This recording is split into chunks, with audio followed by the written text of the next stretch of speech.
الرحیم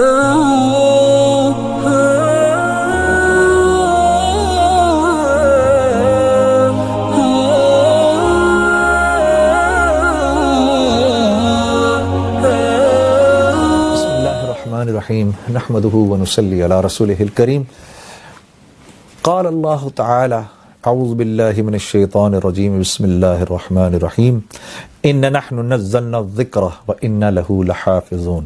عزیز دوستو، علماء کرام کی مجلس میں بیٹھ کر ایسی ایسی باتیں پتہ چلتی ہیں کہ آنے والے وقتوں میں سنہری حروف میں لکھنے والی ہیں۔ یہ رسول اللہ صلی اللہ علیہ وسلم بہت پریشان تھے۔ آپ کی پریشانی کی دو وجوہات تھیں۔ ایک تو یہ کہ آپ کے سامنے آپ سے پہلے بنی اسرائیل تھی، یہ اللہ کے ماننے والے تھے، لیکن انہوں نے اپنے انبیاء علیہ الصلوۃ والسلام کو بڑا سخت وقت دیا۔ کئی انبیاء علیہ الصلوۃ والسلام تو انہوں نے شہید کر دیے، پھر توریت میں تحریف کی، اور یہ ایک ایسا امر تھا کہ آپ صلی اللہ علیہ وسلم اکثر یہ سوچا کرتے تھے کہ پچھلی امتوں میں تو انبیاء آئے، جب انبیاء آئے شیطان سے مقابلہ ہوا، امت اللہ کے حکموں پر چلنا شروع ہو گئی، لیکن جب نبی کا انتقال ہوا تو اس کے بعد لوگوں کے ایمان کی سطح نیچے جانی شروع ہو گئی۔ پھر دوبارہ اللہ رب العزت نے ایک اور نبی کو دنیا میں بھیجا، وہ آئے اور ان کی صحبت میں رہ کر اس وقت کی امت پھر سے اللہ کے حکموں پر چلنا شروع ہو گئی۔ اب یہ میری امت ہے، میرے بعد نبی کوئی نہیں۔ اگر معاذ اللہ قرآن میں جیسے بنی اسرائیل میں ہوا، اگر اس میں کوئی تحریف ہو گئی تو اگلوں کا کیا ہوگا، آنے والوں کا کیا ہوگا؟ کیونکہ اب میری لائی ہوئی شریعت تو اب اس نے قیامت تک کے آنے والے آخری انسان کے لیے یہی ذریعہ نجات ہے۔ کوئی اور طریقہ کار جو ہے وہ اللہ کے ہاں اب قابل قبول نہیں ہے۔ تو آپ صلی اللہ علیہ وسلم اکثر اس بات کو سوچا کرتے تھے۔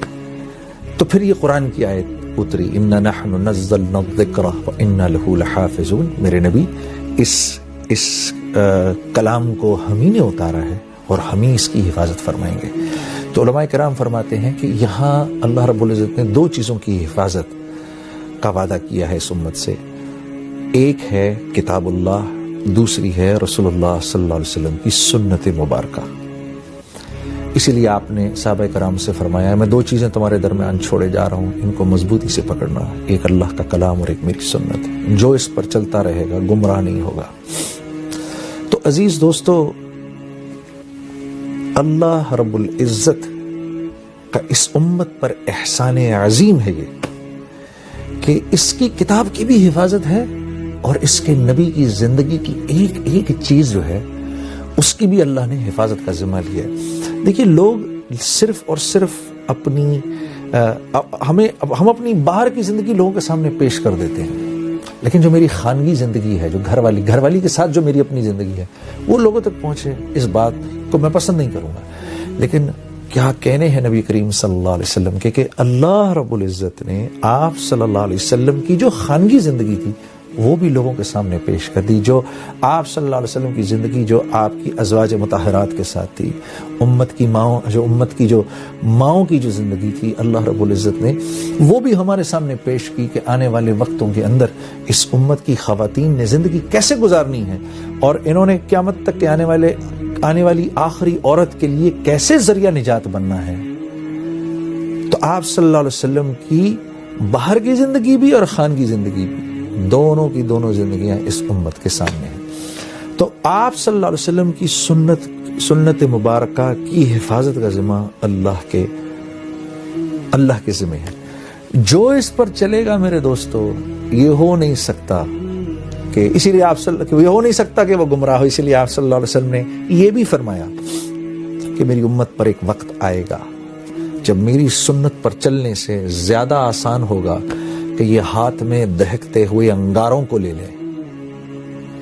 اس وقت جو میری ایک سنت کو پکڑے گا اس کو ایک روایت میں ہے کہ 1 شہید کا ثواب ملے گا، ایک روایت میں ہے کہ 100 شہیدوں کا ثواب ملے گا۔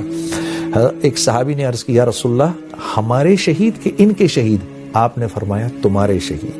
یعنی ایک صحابی کی شہادت پر جو اللہ ان کو اجر دیتے ہیں وہ اجر ملے گا اس کو جس نے اس دور میں رسول اللہ صلی اللہ علیہ وسلم کی سنتوں کو پکڑا، جب یہ سنتیں مٹ رہی ہیں، جب ان پر کوئی چلنے والا نہیں ہے۔ ایک پانی کا گلاس یہ پانی